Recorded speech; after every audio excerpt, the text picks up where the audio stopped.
ओम अज्ञानतिमिरान्धस्य ज्ञानञ्जनशलाकया चक्षुरुन्मिलितमेन तस्मै श्रीगुरुवे नमः। श्रीचैतन्यमनोभीष्टं स्थापितं येन भूतले स्वयं रूपकदा मह्यं ददाति स्वपदान्तिकं। वन्देऽहं श्रीगुरुः श्रीयुतपदकमलं श्रीगुरून् वैष्णवाचं श्रीरूपं साग्रजातं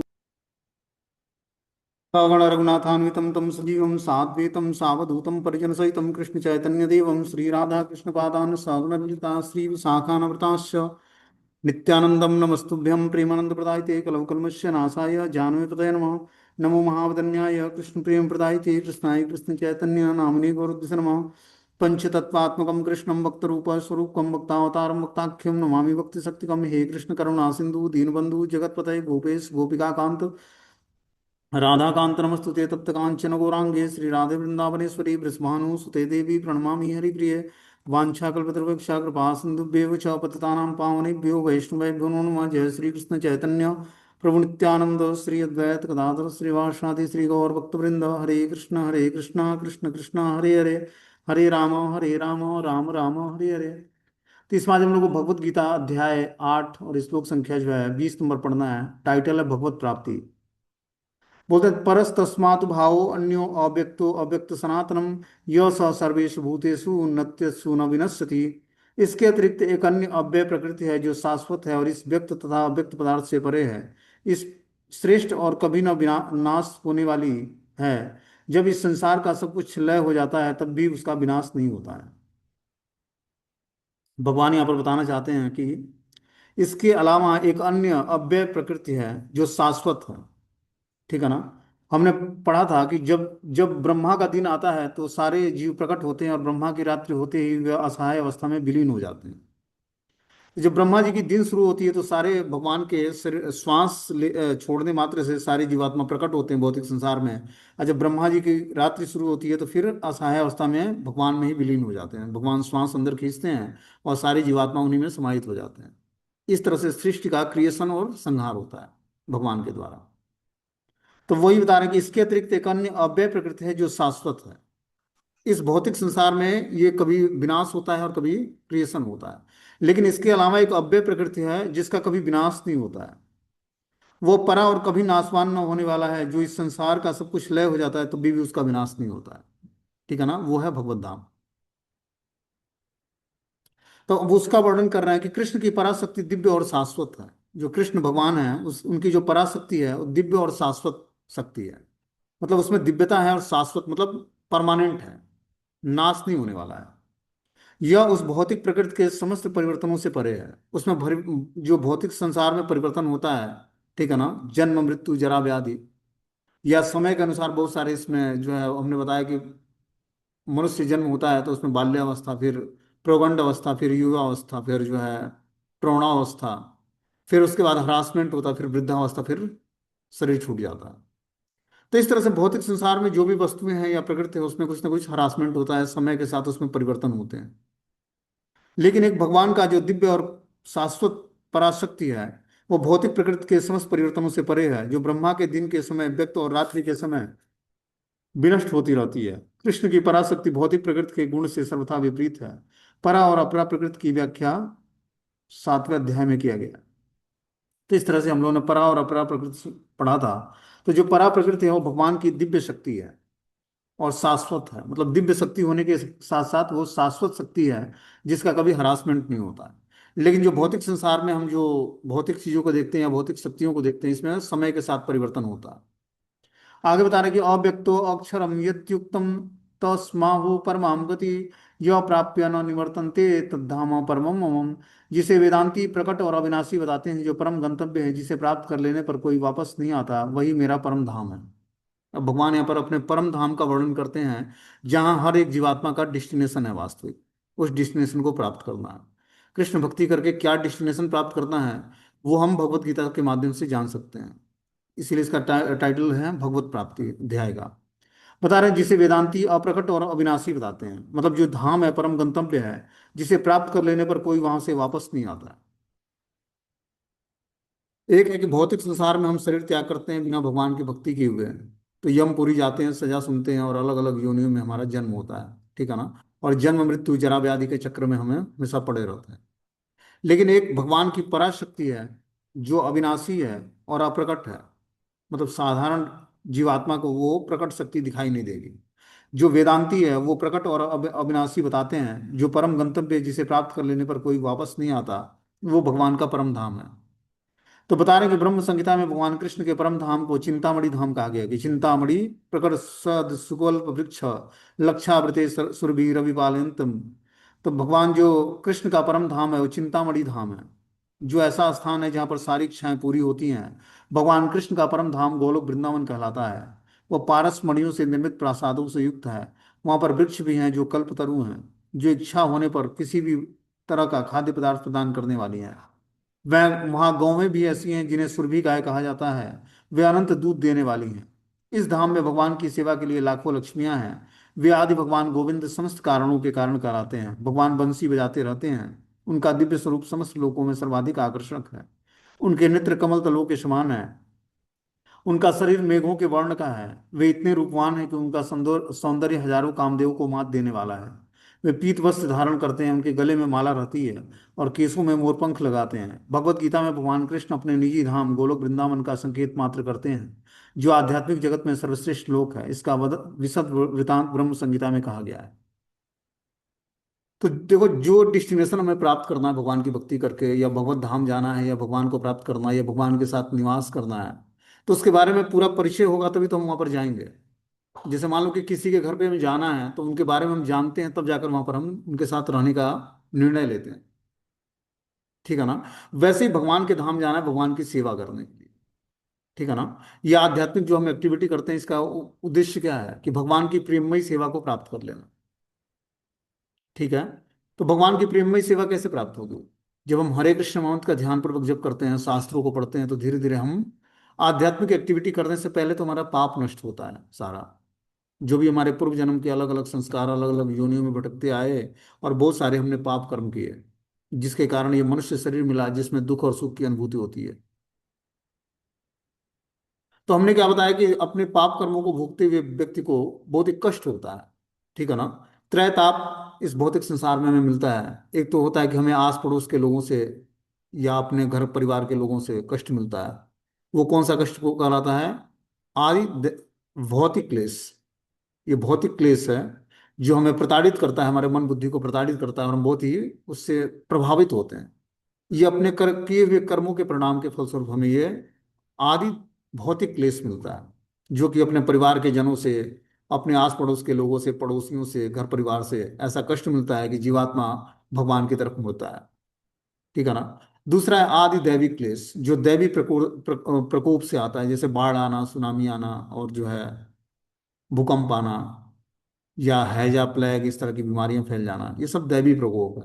तो इसको आदि भौतिक क्लेश, आदि आध्यात्मिक क्लेश, आदि भौतिक क्लेश, आध्यात्मिक क्लेश, अधिदैविक। दैविक। अधिदैविक। हाँ, दैविक क्लेश के कैटेगरी में आता है।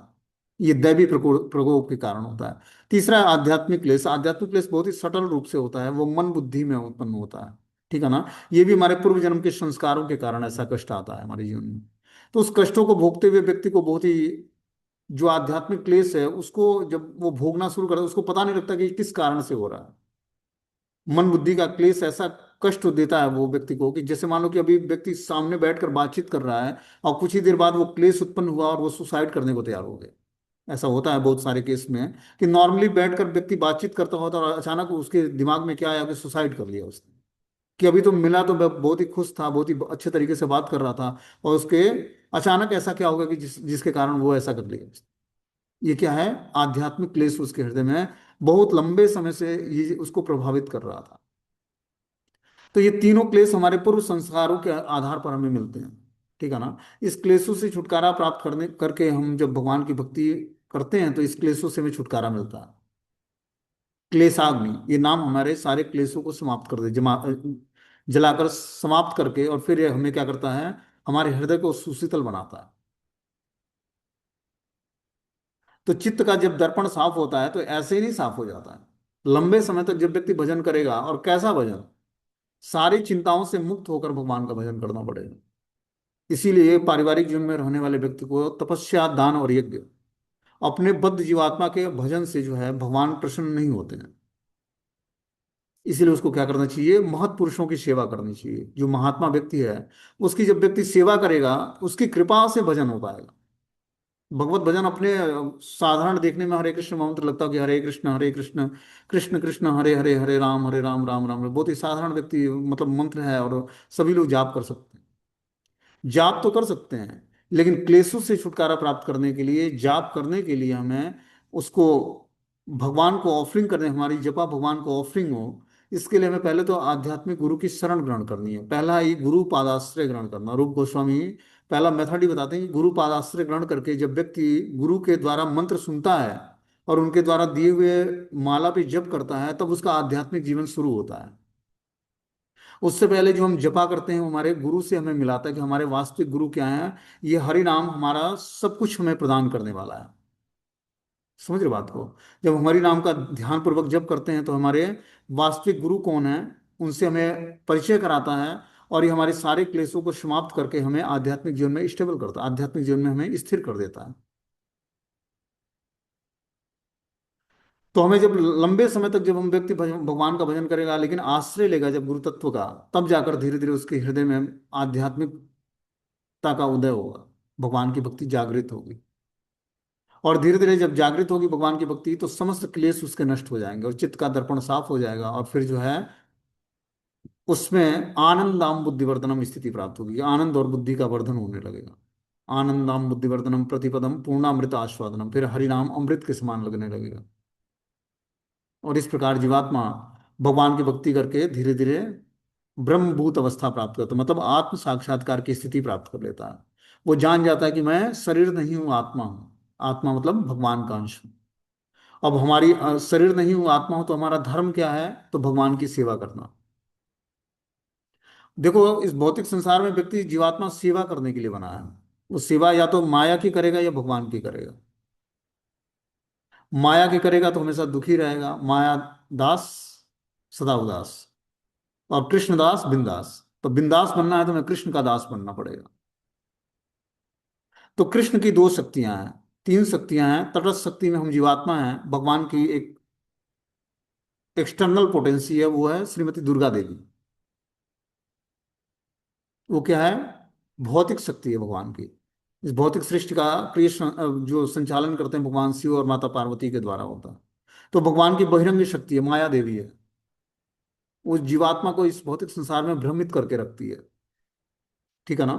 वो सेवा तो करेगा दुर्गा देवी, लेकिन भ्रमित रहेगा इस संसार में।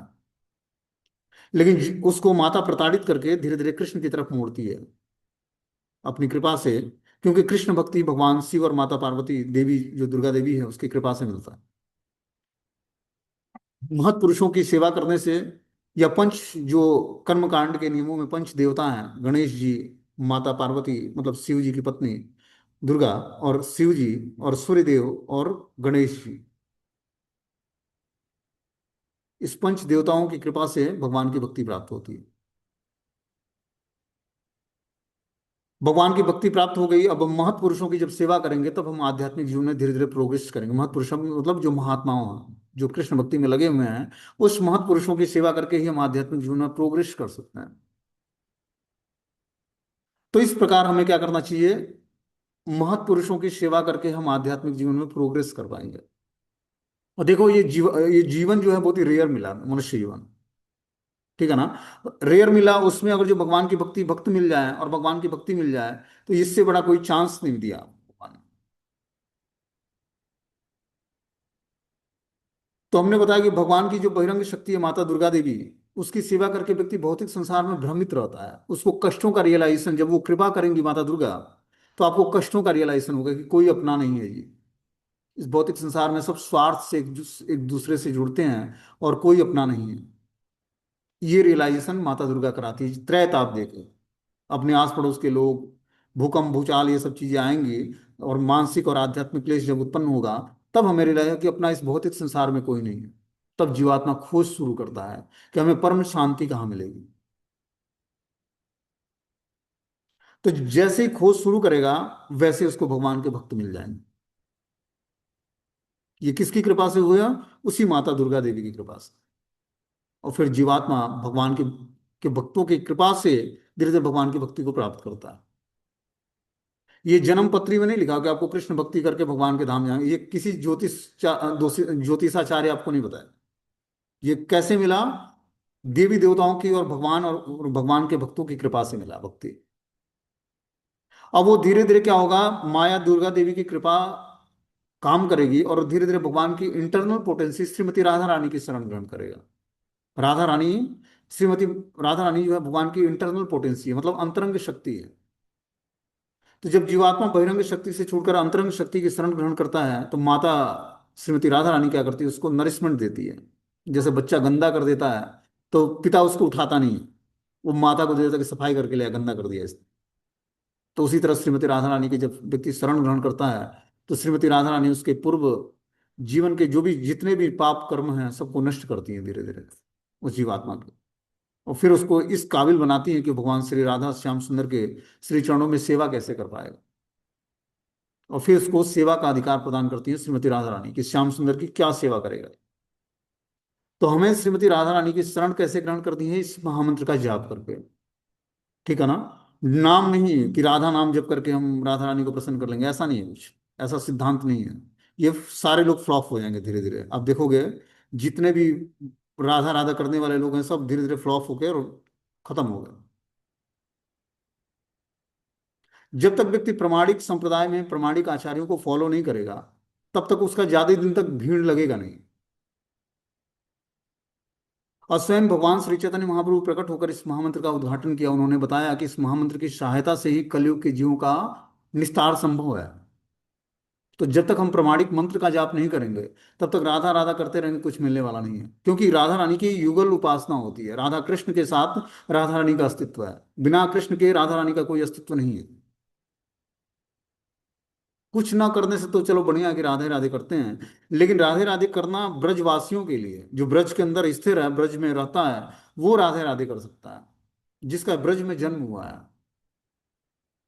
अब ब्रज के बाहर जन्म लेने वाला व्यक्ति ब्रज में आकर राधे राधे करे तो ये सुटेबल नहीं है उसके लिए। उसके लिए आराध्य प्राणेश्वरी है श्रीमती राधा रानी। उसको राधा कृष्ण की उपासना मतलब युगल उपासना मंत्र का जाप करके ही वो धीरे धीरे भगवान को प्रसन्न कर पाएगा। तो हमें क्या करना है? महामंत्र का जाप करना, हरे कृष्ण महामंत्र का जब हम जाप करेंगे, क्योंकि स्वयं चैतन्य महाप्रभु इस मंत्र का उद्घाटन किया। उन्होंने बताया कि कलयुग में कलौ दोष निधि राजन अस्ति एक महान गुणा कीर्तनादेव कृष्ण से मुक्त संगम परम परम ब्रजेत। हरेर नाम हरेर नाम एव केवलम कलौ नास्तेव नास्तेव नास्तेव गतिरन्यथा। कि कलयुग में अन्य कोई उपाय नहीं, अन्य कोई उपाय नहीं, अन्य कोई उपाय नहीं, मात्र हरि नाम हरि नाम हरि नाम ही सार है। तो हरि नाम हरे कृष्ण महामंत्र है। जब इसको प्रमाणिक मंत्र का हम जाप करेंगे तो धीरे धीरे 6 महीने के अंदर जीवात्मा के अंदर बदलाव आना शुरू हो जाता है। और जो 6 महीने कंटिन्यू हरे कृष्ण महामंत्र का ध्यान पूर्वक जप करता है उसका पूरा जीवन चेंज होने लगेगा। उसके विचार बदल जाएंगे, उसके रहने सहने का जीवन, जो उसका लिविंग स्टैंडर्ड, सब कुछ धीरे धीरे बदल जाएगा। लेकिन उसको ध्यान पूर्वक महामंत्र का जाप करना पड़ेगा, तब होगा चेंजेस। तो आगे इसमें बता रहे हैं कि जिसे वेदांती अप्रकट और अविनाशी बताते हैं, जो परम गंतव्य है, जिसे प्राप्त कर लेने पर कोई वापस नहीं आता, वही भगवान का परम धाम है। तो हमने बताया कि जो परम धाम को प्राप्त करना है तो उस परम धाम के बारे में यहाँ पर वर्णन बता रहे हैं कि वह परम धाम जो है चिंतामणि धाम कहलाता है, जो ऐसा स्थान है जहाँ पर सारी इच्छाएं पूरी हो जाती हैं। भगवान कृष्ण का परम धाम गोलोक वृंदावन कहलाता है। वो पारस मणि के निमित्त प्रासादों से युक्त है। वहाँ के वृक्ष कल्प तरु हैं जो इच्छा होने पर किसी भी तरह का खाद्य पदार्थ प्रदान करते हैं। वहाँ के गौवें भी सुरभि गायें कहलाती हैं जो अनंत दूध देने वाली हैं। इस धाम में भगवान की सेवा के लिए लाखों लक्ष्मियां हैं। वे आदि भगवान गोविंद समस्त कारणों के कारण कहलाते हैं। भगवान बंसी बजाते हैं। उनका दिव्य स्वरूप समस्त लोकों में सर्वाधिक आकर्षक है। उनके नेत्र कमल दलों के समान है। उनका शरीर मेघों के वर्ण का है। वे इतने रूपवान हैं कि उनका सौंदर्य हजारों कामदेवों को मात देने वाला है। वो पीत वस्त्र धारण करते हैं और गले में कौस्तुभ मणि की माला पहनते हैं और केसों में मोर पंख लगाते हैं। भगवत गीता में भगवान कृष्ण के निजी धाम को गोलोक वृंदावन धाम के नाम से जाना जाता है, जो आध्यात्मिक जगत में सबसे सर्वश्रेष्ठ लोक है। भगवान का धाम सर्वश्रेष्ठ है, यही परम धाम है। एक बार वहां पहुंचने पर फिर भौतिक संसार में वापस नहीं आना होता है। कृष्ण का धाम स्वयं कृष्ण से अभिन्न है, क्योंकि वे दोनों एक से गुण वाले हैं। तो जो परम धाम का वर्णन यहाँ पर बताया गया है कि चिंतामणि प्रकट सुगल्भ वृक्षे लक्षावृते सुरभि रविपालयंतम लक्ष्मी सहस्त्र शत प्रसिद्धमानम गोविंदादि पुरुषम तम हम भजामि। भगवान कृष्ण का जो परम धाम है वो गोलोक वृंदावन धाम पारस मणि के पत्थरों से निर्मित है। वहां के वृक्ष कल्पतरु हैं, गौवें सुरभि गायें हैं। भगवान कृष्ण के चरण कमलों में लाखों लक्ष्मियां, समस्त समस्त लक्ष्मियां हमेशा कार्य करती हैं। और भगवान की सुंदरता का वर्णन किया गया है कि वेणु कवर्तनम अरविंद दलायताक्षम महारवस्तम मुंद सुंदरंगम कंदर्प कोटि कमनीयम विशेष शोभम गोविंद आदि पुरुषम तमहम भजामि। भगवान का नेत्र जो है कमल दलों के समान है। शरीर का रंग मेघ के वर्ण का है। उनका रूप सौंदर्य हजारों कामदेव को मात देने वाला है। भगवान पीत वस्त्र धारण करते हैं और गले में कौस्तुभ मणि की माला धारण करते हैं। इस प्रकार भगवान का एक सुंदर स्वरूप है।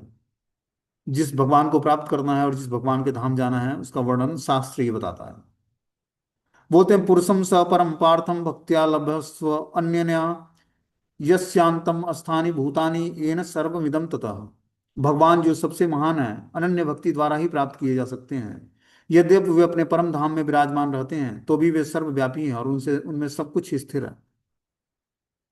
तो भगवान बता रहे हैं कि यहाँ पर कि भगवान जो सबसे महान है अनन्य भक्ति द्वारा ही प्राप्त किए जा सकते हैं। बिना भक्ति किए भगवान की अनन्य भक्ति कृष्ण को प्राप्त नहीं किया जा सकता। अनन्य भक्ति क्या होती है? अन्य किसी की नहीं। भगवान कृष्ण जो है ज्वेलस लवर है। ज्वेलस लवर मतलब वो अपने प्रेम में किसी और को नहीं रखना चाहते हैं। जब रास लीला होती है वहां पर किसी पुरुष का प्रवेश नहीं है, सारी स्त्रियां होती हैं और कृष्ण ही मात्र पुरुष होते हैं उसमें। इसीलिए कलयुग में संकीर्तन यज्ञ के माध्यम से कृष्ण की रास लीलाओं में पार्टिसिपेशन जीवात्मा पा सकता है भगवान श्री चैतन्य महाप्रभु की कृपा से। यहाँ तक कि शिव और नारद मुनि को भी जब भगवान के रास लीलाओं में पार्टिसिपेशन चाहिए होता है तो उनको गोपी वेश धारण करना पड़ता है। शिव जी भी गोपेश्वर महादेव के रूप में आकर और भगवान श्री कृष्ण की लीलाओं में पार्टिसिपेट करते हैं, रास लीलाओं में। उस तरह पुरुष का वर्ग एंट्री नहीं है उसमें। तो इस भौतिक संसार में जो भी पुरुष या स्त्री हम देखते हैं सब भगवान के लिए भोग्य वस्तु है और भगवान परम भोक्ता है। ठीक है ना? हम लोग डिप्रिशिएट करते हैं ये स्त्री ये पुरुष, लेकिन भगवान की दृष्टि में हम सभी क्या हैं? भगवान की भोग्य वस्तु हैं और भगवान ही परम भोक्ता है। ठीक है ना? वो भोगने वाले हैं और हम लोग भोगने जाने वाले हैं। तो भगवान जानते हैं कि किस जीवात्मा को कैसे भोगना है। और हम लोग यहाँ पर डिफ्रेंशिएट करते हैं ये स्त्री है पुरुष है। ठीक है ना? लेकिन भगवान की नजर में हम क्या है? सभी जीवात्मा भगवान की भोग्य वस्तु हैं। बता रहे हैं कि अनन्य भक्ति द्वारा ही उन्हें प्राप्त किया जा सकता है। यदि वे अपने परम धाम में विराजमान हैं तो भी वे सर्वव्यापी हैं और उन्हें सब कुछ स्थिर है। भगवान अपने परम धाम में विराजमान रहते हैं और सर्वव्यापी हैं। हर जीवात्माओं में परमात्मा के रूप में निवास करते हैं। बता रहे हैं यहाँ यह स्पष्ट बताया गया कि जिस परम धाम में फिर से लौटना नहीं होता वो परम पुरुष कृष्ण का धाम है। ब्रह्म संहिता में इस परम धाम को आनंद चिन्मय रस कहा गया है, जो ऐसा स्थान है जहाँ सभी वस्तुएं परम आनंद से पूर्ण है। जितनी भी विविधताएं प्रकट होती हैं वह सब इसी परमानंद का गुण है। वहाँ कुछ भी भौतिक नहीं है। यह विविधता भगवान के विस्तार के साथ ही विस्तृत होती जाती है, क्योंकि वहाँ की सारी अभिव्यक्तियां पराशक्ति के कारण है। तो भगवान का जो परम धाम है वहां पर सब कुछ आनंद चिन्मय रस से परिपूर्ण है। आनंद और चिन्मय रस, चिन्मय रस मतलब जो कभी समाप्त नहीं होने वाला है। और सभी वस्तुएं परम आनंद से पूर्ण है। जितनी भी विविधताएं प्रकट होती हैं वो उस सब इसी परमानंद के गुण के कारण है। यह विविधता भगवान के विस्तार के साथ ही विस्तृत होती है। वहां की सारी अभिव्यक्तियां पराशक्ति के कारण है। आगे बता रहे हैं कि कृष्ण के परम धाम में या असंख्य वैकुंठ लोकों में भक्ति के द्वारा ही प्रवेश संभव है। जैसा कि भक्तिया शब्द द्वारा सूचित हुआ है, किंतु अन्य विधि से परम धाम की प्राप्ति संभव नहीं है। कि मात्र भक्ति करके ही हम परम धाम में प्रवेश कर सकते हैं और कोई विधि नहीं है जिससे हम परम धाम को प्राप्त कर पाए। तो ये भक्ति की जो विधि है, जो हम लोग सुबह उठकर मंत्र मेडिटेशन करते हैं, मंगला आरती करते हैं, भगवान की सेवा करते हैं, ठीक है ना, भगवान को भोग लगाना, स्नान कराना, कथा सुनना, ये विधि से ही हम भगवान को प्रसन्न कर सकते हैं।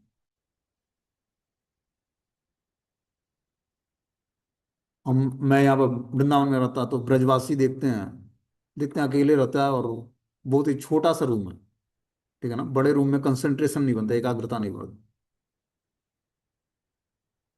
तो बोलते हैं कि आपके जैसा अगर जो मैं रहता तो हिमालय में जाकर रहता, मतलब हिमालय में जाकर तपस्याएं करता, अष्टांग योग का पालन जो शास्त्र में बताया जाता है। तो उनको भी पता नहीं है कि अष्टांग योग और ये जो साधारण भक्ति का योग है, जो हरे कृष्ण मंत्र का जप करना, भगवान को भोग लगा के प्रसाद, ये विधि देखने में आसान है, लेकिन ये सबसे स्ट्रांग है। ठीक है ना। अब हिमालय में जाकर व्यक्ति तपस्या करता है, बर्फ में सोया रहता है, या फिर अग्नि जलाकर चारों तरफ उसमें बैठ जाता है, इससे क्या भगवत प्राप्ति थोड़ी ना होगी। ये तो तपस्या करके वो हो सकता है कि अपने को शुद्ध कर लेगा, शरीर शुद्ध हो जाएगा, ईर्ष्या द्वेष से मुक्त हो जाएगा। जाकर हिमालय में किसी को जब दर्शन ही नहीं होगा तो ईर्ष्या द्वेष किससे होगी। चारों तरफ बर्फ गिरता रहेगा, उसके बीच में बैठा रहेगा, तो ईर्ष्या द्वेष कैसे होगा उसको।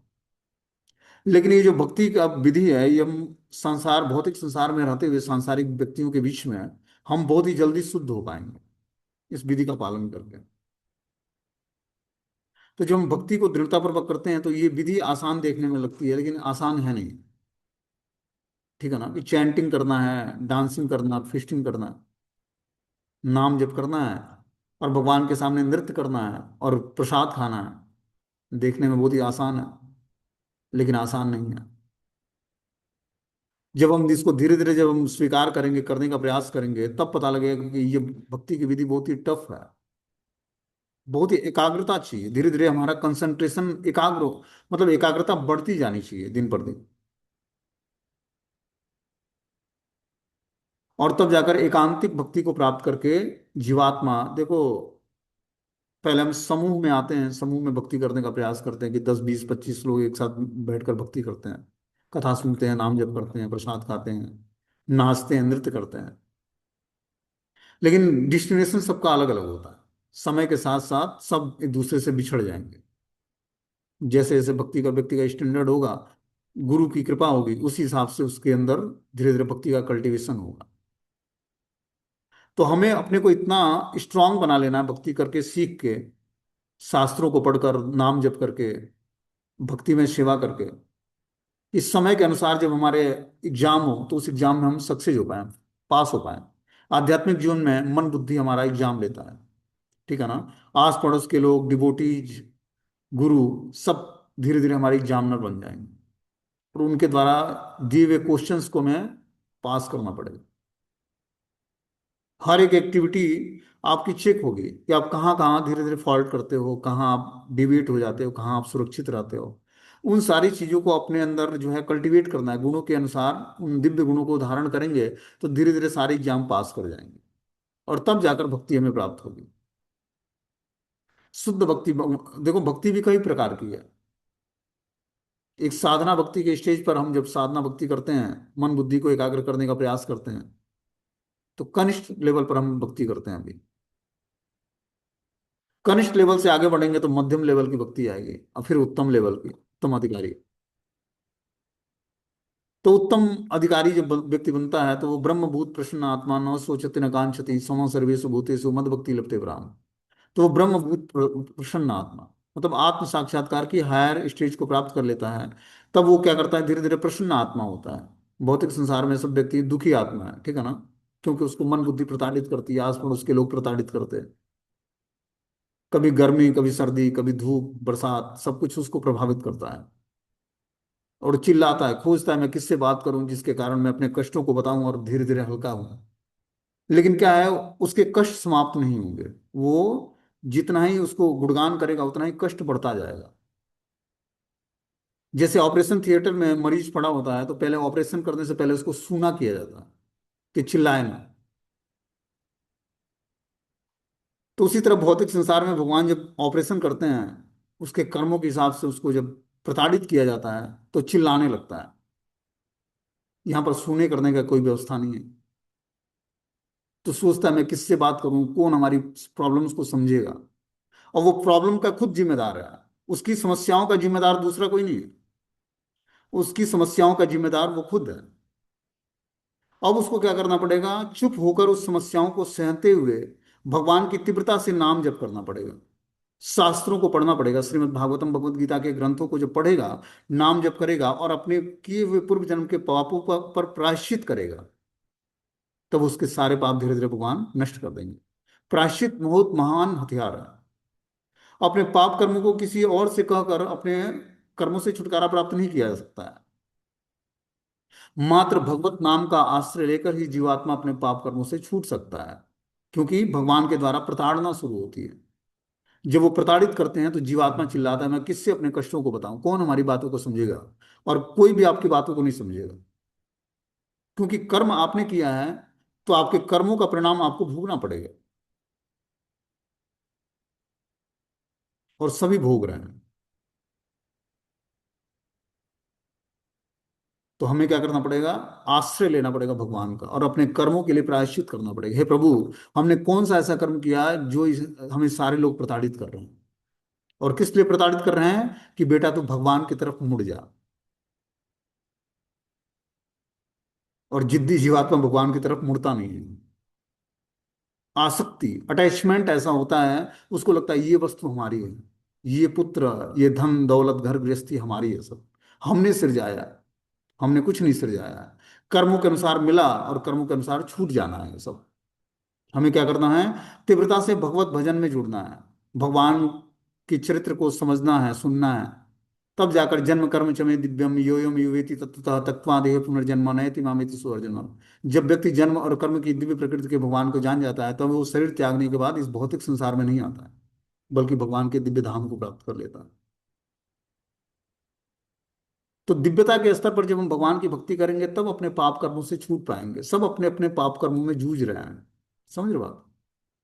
कोई कामों से दुखी तो कोई कामों से दुखी, कोई धन के बिना उदास, सारे सारे सब दुखी, थोड़े थोड़े सब दुखी, और सुखी राम का दास। तो जब तक हम राम का दास नहीं बनेंगे, तब तक जो है सुख नहीं प्राप्त होगा।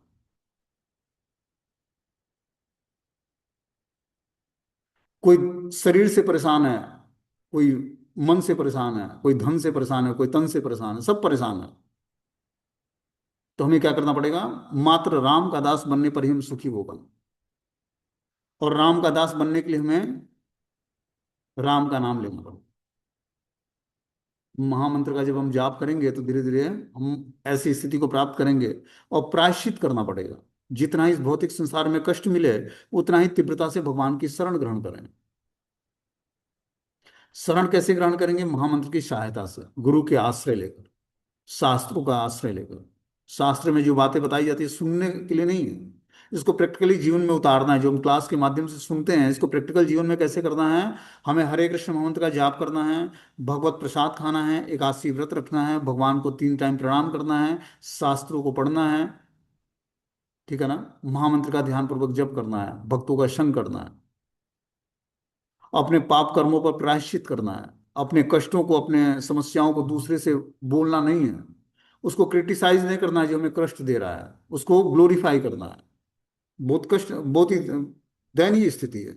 जो हमें कष्ट देता है उसको हम 4 लोगों को बताते हैं, उससे और एक नया पाप जनरेट होता है, उसको भोगने के लिए फिर से एक नया जन्म, फिर से एक कर्म जनरेट हुआ, फिर से एक नया जन्म, फिर से उस वही व्यक्ति फिर से जीवन में आ जाएगा। हमने क्या बताया? डॉक्टर ऑपरेशन करता है तो पहले सुनना करता है, चिल्लाए ना। तो भगवान के द्वारा जब ऑपरेशन होता है हमारा, जो हमारे अपने खास लोग हैं वही हमें जब कष्ट देते हैं, खास लोग का मतलब जो अपने आस पड़ोस के लोग हैं, वही हमें जब कष्ट देते हैं, तो हम उसकी बातों को 4 लोगों को बताना चाहते हैं कि ये व्यक्ति हमें कष्ट दे रहा है। आपको बताना किसी से नहीं है, केवल अपने हृदय की बात कृष्ण से बतानी है। अब वो सब कुछ जानते हैं, लेकिन उनसे बताकर उनके सामने रोना है और प्रायश्चित करना अपने पाप कर्मों पर। अब वो हमारे पुत्र के रूप में आ सकता है, पति के रूप में आ सकता है, भाई के रूप में, बहन के रूप में, पड़ोसी के रूप में, पति के रूप में, किसी भी स्वरूप में आ सकता है। हमें क्या करना पड़ेगा? शांति से उसको बर्दाश्त करना पड़ेगा, और भगवत नाम का सहारा लेना पड़ेगा। इस तरह करने पर भगवान की भक्ति पर हमारा अधिकार बन जाता है, राइट्स बन जाता है। जब हम अपने पूर्व जन्म के पाप कर्मों को झेलते हुए, भगवान की तीव्रता से भजन करते हुए, अपने पाप कर्मों पर प्रायश्चित करेंगे, तो भगवान की भक्ति पर हमारा अधिकार बन जाएगा। और तब जाकर हमें कृष्ण भक्ति प्राप्त होगी। जब जैसे जैसे हमारे पाप कर्म नष्ट होंगे, वैसे वैसे भगवान की भक्ति हमें प्राप्त होने लगेगी। और फिर संपूर्ण जीवन आनंदमय हो जाएगा। जिस आनंद की खोज करने के लिए वर्षों से हम भटक रहे हैं, अनेक जन्मों से, वो आनंद कहीं और नहीं है, स्वयं हृदय में बैठे परमात्मा ही उसको आनंद रिवील कराते हैं हृदय में। तो उस आनंद को प्राप्त करने के लिए हमें किसी की जरूरत नहीं पड़ेगी। आनंद स्वयं सबके अंदर है। उस आनंद को बस जगा जागृत करना है। परमानंद जो भगवान है, परमानंद कृष्ण, जो आनंद के स्रोत हैं, वो हृदय में परमात्मा रूप में है। बस उसको क्या करना है, परम आनंद को जागृत करना है अपने अंदर। जागृत तभी होगा जब हमारे पाप कर्म नष्ट होंगे। चेतो दर्पण मार्जनम भव महादावाग्नि निर्वापणम श्रेयो कैरो चंद्रिका वितरणम विद्यावधु जीवनम आनंदाम बुद्धिवर्धनम प्रतिपदम पूर्णामृत आस्वादनम सर्वात्मनम परम विजेते श्री कृष्ण संकीर्तनम। तो जब तक चित्त का दर्पण साफ नहीं होगा, अनेक जन्म जन्मांतरों से हमारा चित्त जो है दूषित है। काम क्रोध लोभ मद मात्सर्य ईर्ष्या द्वेष के वेग उसको प्रताड़ित करते हैं जीवात्मा को। कभी वो काम वासनाओं से प्रताड़ित होता है, कभी क्रोध आ जाता है, कभी लोभ जागृत होता है, धन चाहिए, सुंदर वस्त्र चाहिए, आभूषण चाहिए, क्या है, लालच है। और बोलता है मैं बहुत ही पवित्र जीवात्मा। पवित्र कहाँ हूं? पवित्र होने का मतलब है कि मात्र हृदय में कृष्ण और राधा कृष्ण का निवास स्थान जो हृदय है वही पवित्र जीवात्मा है। मतलब मुंह खोला तो भगवान को ग्लोरीफाई किया जी, कष्टों को नहीं बताया अपने। क्या किया, कृष्ण का गुणगान किया। वो जीवात्मा पवित्र है। तो हमें ऐसा बनना है। तो चित्त का दर्पण जब साफ होगा, भव महादावाग्नि, भौतिक संसार में महादावाग्नि लगी, बहुत सारी भौतिक इच्छाएं हैं, ठीक है ना। धन गाड़ी बंगला मोबाइल फोन, सुंदर दिखना, बढ़िया वस्त्र, ये क्या है, भौतिक इच्छाएं हैं। इसको तृप्त करने के लिए जीवात्मा अनंत कोटि मेहनत करता है और तृप्त करना चाहता है, और तृप्ति मिलती नहीं है उसको। और उसकी हैंकरिंग बढ़ती जाती है भौतिक संसार में, और लालच बढ़ता जाता है, फंसता जाता है वो। और बैंक बैलेंस बनाना है, गाड़ियां खरीदना है, बंगला ज्वेलरी, क्या क्या चीज बहुत संसार में फंस गया। उसको मेंटेन करना मुश्किल हो जाता है। तब जाकर वो कृष्ण भजन करता है तो श्रेयो कैरो चंद्रिका वितरणम, उसका हृदय जो है सुशीतल होता है, क्योंकि भगवान भौतिक इच्छाओं को हर लेते हैं उसकी। तो जैसे चित्त का दर्पण साफ होगा, हृदय सुशीतल होगा, तो आनंद नाम बुद्धिवर्धनम स्थिति प्राप्त होगी, आनंद और बुद्धि का वर्धन होगा। प्रतिपदम, और पूर्ण अमृत आस्वादनम, फिर जाकर जो हरि नाम जप करेगा वो महामंत्र, उससे अमृत का आस्वादन होगा, कि महामंत्र तो अमृत के समान है। जैसे ही अविद्या नष्ट होगी वैसे ही हरि नाम अमृत के समान लगने लगेगा। और फिर जाकर हृदय से भगवान को पुकारोगे, हरे कृष्णा कृष्ण कृष्णा हरे हरे, हरे राम राम राम हरे हरे। तब जाकर जीवात्मा पूर्ण रूपेण प्रसन्न आत्मा बन पाता है। ठीक है, हरे कृष्ण। कोई क्वेश्चन तो आप लोग पूछ सकते हो।